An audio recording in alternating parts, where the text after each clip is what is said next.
Welcome to Banalytics Tutorials. In this video, we'll walk through how to work with Modbus devices in Banalytics. You will need any computer, a Modbus Ethernet converter, and several devices that support the Modbus protocol. The first step is configuring Modbus Ethernet.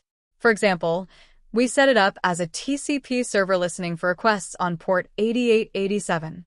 We also configure the serial line parameters, baud rate, parity, and stop bits according to your devices. Next, we move to configuring the Banalytics agent. For monitoring, we connect a camera. Now we proceed to setting up the Modbus line. In the configuration form, we enter the Ethernet connection parameters. We also enable automated device discovery and scanning of available slave IDs. Immediately after creating the Modbus line, the system starts scanning for devices. This process may take some time, from several seconds to a few minutes, depending on the scan range and the number of devices on the line. The scan results are available in the agent logs. After the scan is complete, the component displays the detected devices and their registers. At this stage, you can assign clear, human-readable names to devices and registers. To speed up future startups, we disable automatic device discovery. Next, we configure event delivery for device state changes to the user interface. We create an event manager.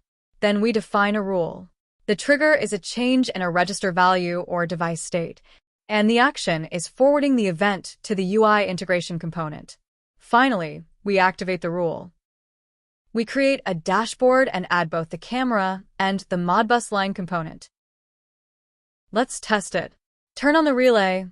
LEDs start blinking. You can see temperature and humidity change. Adjust the analog output.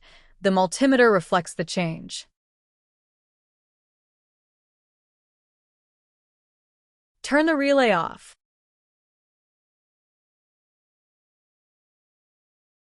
Create two actions. Turn the first relay on and off. Test them. Everything works correctly. And that's how easy it is to remotely control Modbus devices using Banalytics.